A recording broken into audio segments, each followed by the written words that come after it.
we had the same lunch wave. And then later on, during that lunchtime, she said, "What you doing after school?" She's like, "We got a study group. You can come study." And she did. So later that day, she realized, like, man, it's some nice people. I didn't realize that these type of people exist. And she made the decision not to do it. And she wrote the young girl a letter and just said, you saved my life. Wow. By just being nice, So by hearing these stories, and I share it with our young people, like, how many people would like to save a life? Like, because you never know what a person is going through during that time, and they bought into it. And so now we have a culture at our club, no bullying is tolerated. And the most popular kid will say, "Look, don't talk about them. We don't do that here. They're a part. That's our team." And so when you create a culture for that, then that changes. But the problem is that a lot of our youth is seeing our adults doing the same thing. Wow. So touch on that. We're gonna cut the commercial break. Touch on that. That's the thing. Like, you can't tell a kid not to do something when we doing it. You talk about you get in a car and you talk about your friend, or you talk about somebody in the car, or you talk about your coworker, and you just going in. Like, oh, I could do the same thing. And that's the problem. We have to set the example. So really, I hear people talk about this generation, but really this is a powerful generation, and we have to set the example for them. So and it's very important because they're accessing knowledge so early. Yes. You see it, little babies, they can't even talk, but they can get a cell phone and start punching buttons and can do more with the phone than a elderly person can. True. They are so intelligent now. And it's funny because you'll see a little kid that's 1 year old. They can have a conversation with you like they're grown. Yeah. Like they've been here 20 years. Yeah. And so we have to be that example to them, because if we don't portray love, if we don't show them how to respect and love our brothers and our sisters, they won't either. Yeah. So and that's why we have to also monitor what they watch. Yes. And entertainment, what they hear, what they're allowing in. And I think that's the thing. This society became, especially, of course, with this generation, because they have social media, it's about likes and views. They don't care. They'll get anything for a like and for a view. They're willing to do. Going back to the young girl who was showing your son the bikini, like, that's really a like. How you like this, right? And she probably had it on Snapchat too. Snapchat, or all these different things, because they want these views. They want this, but they don't even care about what's going on with their life, or how it will affect their future. But or they're going if an employee looking at their history. Ooh, that's still touch on that. That's still on social media. Touch on that. And I think that's they going in. I mean, I'm seeing all types of videos, like kids in school in their uniform smoking, doing inappropriate, using profanity, inappropriate acts of things at school, and it's like this on social media. All I have to do is go Google, look your name up, and all these things popping up. But then now you come in and you want me to hire you. You're like, no, red flag. If you're willing to do that, I can't bring you into this business or anything that I have. So I think that's what young people have to understand. Like, what happens now can affect your future. That is, I was doing a recording that this youth thing, this youth day that they had, and they had some people that were giving scholarships. But before they were even accepted into the program, the Youth Day program, to be eligible for the scholarships, they went to all of their social media. And the leader of the group said, I got y'all applications months ago.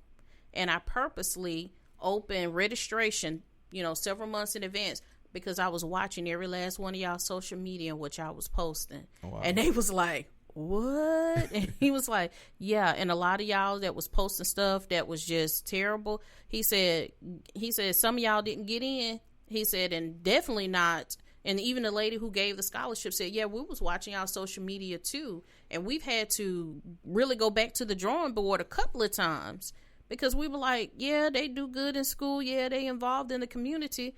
But look at this stuff on their social media. Yeah. So they were denied scholarships. Wow. Because of what they put on their social media. And not only that, the guy told him, he said, today, y'all need to go pull this stuff down today. He said, because as you get older, employers are going to start to look at this stuff. Yeah. And you think it's funny. You think, you know, you being cool or whatever. He was like, no, that is not cool. But, you know, touch on it. Yeah. I mean, you see celebrities right now are losing endorsements on things they posted years before they became a celebrity. Yeah. You know, Kevin Hart was at, you know, had a situation and it's known. But you see these different things happening, and you have to be mindful. And he came back and took it down and said apologize and did those things. But that's why not be mindful now? We don't even have to go through those, you know. So I think that's important to make sure that you're posting. You're not living two different lives, you know. And that's the thing. Like, it's like, okay, I'm like, academics good. I'm involved in the community, but on social media, I'm an act a fool, you know, and you can't do that. Like, that's not a smart thing to do. So I always encourage kids to be mindful what they're posting on Twitter, Snapchat, social media, and even sending things to their in these relationships called sexting, where they're sending inappropriate pictures, and now it's getting out, you know, and they don't even understand that even by when they send something, that's illegal. You know, they commit a crime by even doing that as well, because they're underage and they're sending these inappropriate pictures. So it's so many things that goes along with that.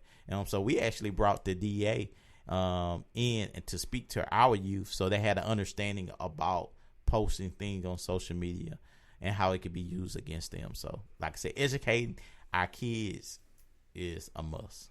And it's crazy because they don't understand that, I'm infatuated with Bobby right now, but when Bobby get mad at me, we break up, guess what? Bobby gonna take that picture and he gonna send it to all his friends. That's it. You know, and they just don't understand. There have been kids, girls that have committed suicide because they sent a guy a picture of them that they really like. The guy shared it with all his friends, or shared it got around the whole school, and now they're humiliated and they killed themselves. Yeah. You know, there was a young lady that was on social media, and she was, you know, eating at all the nice places and visiting all, and she took some great selfies. She looked beautiful. She killed herself.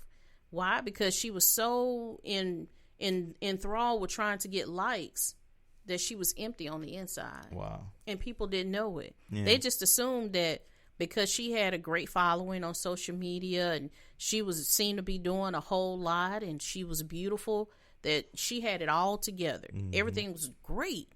But what I come to find out is people live two different lives. They have their social media life, and then they have their real life. Yeah. You know, they may post themselves with a nice car, but then they're not going to post that, you know, what other issues that they got going on at home, whether it's, you know, I live in a shack, but I got a Bentley. I got a Bentley. Look at me. Yeah. You know, or they don't post the fact of they spend so much time on social media, they don't have conversations with their children, or they don't, you know, take the time to get to know their children. Or what I'm a warden. Okay. I have surprise inspections. Bring me your phones, bring me your laptops, bring me your tablets. You got 1 minute. Hurry up now. Get it here. Because I don't want nobody trying to delete nothing. Yeah. I want to see it all. Yeah. And so you have to be on top of that stuff because you definitely do. You know, I've had to get my son. Yeah. You know, Kay, you know, my daughter, Kayla she's a different child. But that boy of mine is a social butterfly. Yeah. So I have to keep my eye on him. So we have to do this. Yeah. You know, people say, "Oh, you're invading the kids' privacy." How do you feel about that, invading the kids' privacy? As long as they're in my household, ain't no privacy. Exactly. Like, I mean, because it's protection. I'm there to protect them. God allowed me to serve them as their parents, and I'm gonna do the best job I can while they're in my household. I mean, of course, outside they can make that decision, but in my household, I'm gonna still do the best job outside, but I can control the environment a little better in my home. And I just truly believe we get into that place that we're being just too lenient, like just whatever with our kids. Like, no, I would like my kids to like me, but I'm not here to be their best friend. Exactly. And I think I'm here to be their dad. And that's, you know, and of course, one day, I'm sure we will get to that place where, you know, and me and my daughter, we said all the time, before they go back, I said, best friends. You know, I love that, but in the end, she understands when I'm saying, like, I'm your dad. Like that comes last, the friend level, and I think that's the problem. We want to just be friends, and I think because we didn't have, maybe, when you go back and you look at people who are doing that, their relationship with their parents were not great, so they try to do other things to fix it and say, well, I'm gonna be a better parent, and I'm gonna just let my kids do what they want to do and let them be free, and what you send them up for failure. You really and truly are. I heard an old person say, baby, you gonna beat them or the law gonna beat them. And if the law beat them, they're not gonna have any mercy. I remember them saying that years ago. True. So, they, in essence, they were saying discipline your children. Yeah. Teach them boundaries, teach them manners, teach them how to function in society, because if you don't, then they're going to end up in the prison system, or they're going to end up with law enforcement interaction, and they're not going to show any mercy. They're not going to care that that's your baby. Yeah. They going to, handle them the way that they feel like they want to handle them. So we have to, the Bible said, as my pastor said, beat them and they won't die. No, seriously. The Bible said that we're not supposed to spare the rod. Because when you spare the rod, you spoil the child. Cory, this has been so good. We over. Hey, the conversation is just awesome. So, if someone is interested in finding out more information about the Kiwanis Boys and Girls Club, how can they contact you? Actually, you can go to Boys and Girls Club of South Alabama, and then from there you can look up our different site locations, and Kiwanis is one of those sites, and they have our number, email. We also located at 712 Rice Street, so you can come by and tour the club. Okay, and just quickly, what programs that you guys offer? So right now we serve youth between the ages 6 through 18, and we have programs like Smart Girls, Character and Leadership, and Passport to Manhood. We also do Keystone. That's for our teenagers, so they learn how to become leaders. We have a program called Date Smart for our teenagers, so they have an understanding and have knowledge and have tips of, because everybody want to be booed up. So we're gonna give you some tips and understanding some red flags to deal with. And we also providing martial arts. Started in probably about a month, so I'm really excited. It's so many programs, so you got to just come by and check them out. But we got some great things going on at Kiwanis. Yeah, definitely. And you also have an after school care program, correct? Yeah, so the after school program is from 2:30 to 6:30. We pick up at certain schools, so you can just check out the website, call us, and we'll give you that information.